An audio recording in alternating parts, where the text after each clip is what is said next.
Non, pour une région où la force des éléments a sculpté le paysage, mais où les hommes ont décidé de le prendre avec philosophie et énergie. Voyage dans les Cévennes ardéchoises avec Mathieu Dupont et Christophe Niolac. On aurait dû s'en douter, en pénétrant dans ces gorges ardéchoises.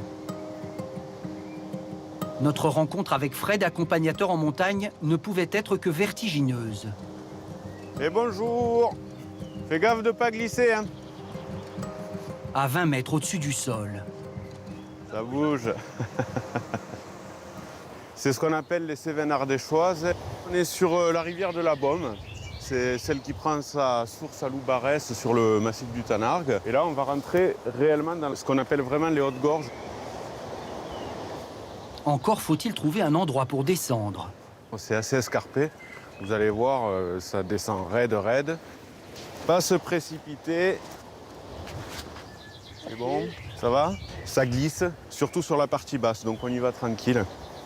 Mais si là tout est calme, surtout ne pas se fier aux apparences. Alors ça, regarde, c'est le pont qui était à la passerelle, là où on était tout à l'heure, avec une forte crue en 92. Tout a été emporté, c'était un pont routier. Pendant les épisodes cévenols, c'est énorme, énorme. Petit aperçu de la puissance. Voilà, tu peux venir jusque-là. Ça devient super glissant. Heureusement, nous trouvons refuge. Dans une marmite de géant. Donc là, en fait, c'est les galets qui, avec le courant, quand c'est en crue, tapent sur les bordures. Ça fait comme une machine à laver, en fait, où les cailloux tapent, et finissent par faire des formes circulaires comme ça. Ça va. Yella. En remontant la rivière, elle peut aussi changer de visage, plus calme, plus large. Elle offre alors ses petits secrets. On arrive sur une plage magnifique. Avec une eau si claire que l'on y voit même les truites, mais aussi Toutes les empreintes d'animaux, chevreuils, sangliers, renards, tout le monde vient s'abreuver à la rivière pendant la nuit. entre ombre et soleil. Nous poursuivons notre route et nous allons croiser un homme qui, lui, ne l'emprunte presque jamais, la route. On remonte les gorges. Il nous reste 8 km de petits sentiers pour aller jusqu'à la boule. Sa passion, la course à pied. Ça monte, ça descend. Là, tu as des beaux paysages, tu as de la forêt. C'est génial. Tu peux courir pour le footing, le trail, la randonnée, le VTT, et puis c'est varié. On voit le petit village ici et le Tanargue au-dessus. Depuis sa retraite, Patrice et son épouse se sont installés ici, à 780 mètres d'altitude. Et voilà, on arrive à la boule, mon petit village.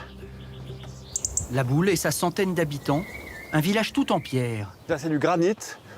Les murs ou les maisons, c'est tout dans le granit. Là, c'est la pierre typique du pays. Le couple a ouvert cette maison d'hôte à l'entrée du village. Coucou. Hello. Salut, j'ai fait 8-9 km depuis la rivière. Ah bah, C'était super. bien. Vite, le temps de se changer, et nous voilà déjà repartis pour le centre-ville, comme l'appelle Patrice. C'est la rue principale de la Boule. Ah, je touche des deux côtés. Ça, on n'a pas plus grand à la Boule. Et parfois, il suffit de monter quelques marches pour découvrir qu'un petit village peut cacher de grands artistes. 65 kilos de verre qui vont cuire pendant 12 heures à 900 degrés et après qui vont refroidir pendant 12 jours. Georges est sculpteur verrier à la Boule depuis 40 ans et ses créations se vendent dans le monde entier. La lumière de l'Ardèche, elle est partie intégrante de notre vie, donc de notre boulot. La nature, elle infuse directement dans l'atelier. Et le verre répond à cette lumière. Le verre, c'est de la lumière solide qui devient liquide quand on y met la couleur. On peut même contrôler... Son dernier défi, faire des empreintes de pied de tous les enfants du village. Oui. Ah mais ça rendra super bien. On va le garder précieusement sur une étagère avec les photos d'elle vers cet âge-là, je pense. On va Et c'est une vraie fierté pour Georges. Grâce au verre, montrer que les métiers d'art, ils ont leur place partout, dans tous les moments de la vie et dans la vie d'un village. Doucement, la boule peut s'endormir. En repartant le lendemain matin, devant l'église, une musique étrange attire notre attention. Tout seul, dans le chœur, Jean-Paul joue d'un drôle d'instrument, un théorbe, une sorte de luth du XVIIe siècle. Je joue comme tous les matins. L'acoustique est assez extraordinaire ici. Mais surtout, le musicien organise des concerts, tous annulés pour cause de Covid. Supprimer ces concerts a été un véritable crève-cœur. La musique m'est indispensable, comme l'eau que je bois, comme l'air que je respire. De l'air, ce n'est pas ce qui manque en Ardèche. À quelques kilomètres, à Valgorge, il y en a un qui en profite. À 83 ans, Jackie a des jambes de gamin. Je suis très bien sur le vélo. Tant que je peux en faire, j'en fais. Et il épate tout le village. Jackie? Ah ben oui, oui. À son âge, on l'admire.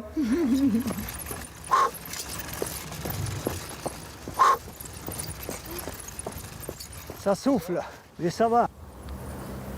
Direction, le col de Méran. 22 km, le plus long col d'Ardèche. À son rythme, tout simplement. Ah, l'Ardèche, c'est magnifique. Hein. Ça me fait du bien. C'est un plaisir, surtout lorsqu'on voit des points de vue comme ça. Là, on peut réfléchir, penser, décompresser. C'est une autre genre de vie, le calme. On n'est pas stressé, on prend le temps du temps. C'est très bien comme ça. Dernier virage, dernier coup de pédale pour atteindre l'apothéose. Ouah. À 1371 mètres, l'observatoire. Regardez un peu si c'est beau. Un panorama qui vaut le coup de se dépasser. De voir toute la vallée, tous les petits hameaux, le village, le Ventoux, au fond de la vallée, c'est une vue magnifique. Comme hypnotisé, Jackie pourrait y rester des heures, mais il est temps de partir. Je redescends, ça va aller beaucoup plus vite. C'est très bien. Et en rentrant chez lui, il passera devant Loubarès, où nous avons rendez-vous avec Monsieur le maire. Bonjour, je cherche Monsieur le maire. Eh bien bonjour, c'est moi-même. Je vous souhaite la bienvenue dans le plus petit village d'Ardèche. Nous sommes une petite trentaine l'hiver. Nous tombons à point, c'est le jour d'une opération surprenante. Voilà, on va aller remonter les cloches. Oui, volontiers.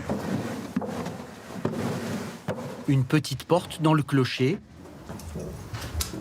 pour remonter à la main ce mécanisme d'horlogerie datant de 1880, une fois par semaine. C'est la manivelle.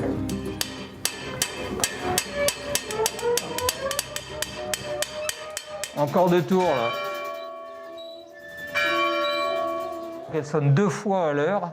Et la raison, c'est qu'avant, les gens étaient dans les champs, ils n'avaient pas de montre. Donc le premier coup, ils entendaient, mais ils ne pouvaient pas compter les coups. Et 5 minutes après, la cloche sonnait une deuxième fois. Comme ça, ils savaient quelle heure il était. Mais Loubarès est aussi célèbre pour sa minuscule station météo, cachée derrière le linge qui sèche. Les premiers relevés datent des années 40. Voilà, là, vous avez les mesures de température et d'humidité.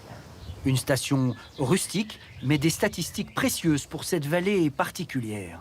Nous sommes près du Tanargue, qui est un lieu où il y a beaucoup de précipitations et qui est aussi une barrière naturelle au niveau météo qui arrête la pluie ici. Et c'est pour ça qu'on est un des villages les plus arrosés de France.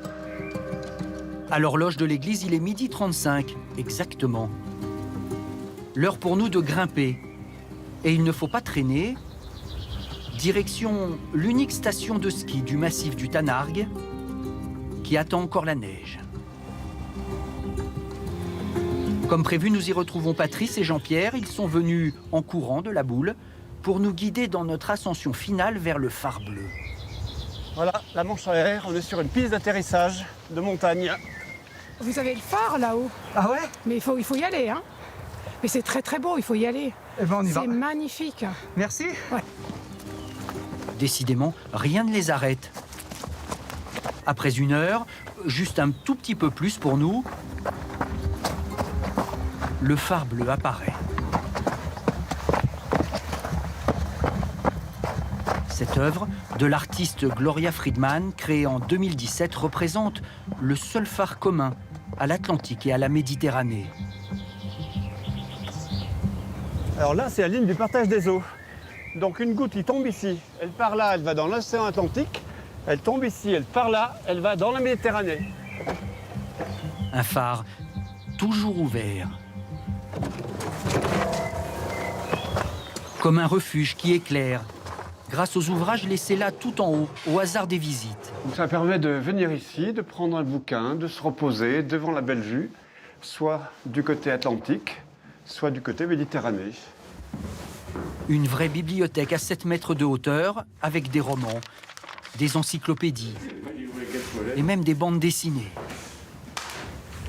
C'est une idée de partage aussi par rapport au livre. On est sur la ligne de partage des eaux et en même temps, il y a un partage de culture avec les livres qui sont restés dans la bibliothèque. Des fois, on vient ici, on s'assoit ici tranquillement, on prend un bouquin, on a la vue en face, et là, le temps peut passer. On attend des fois le coucher du soleil, on admire.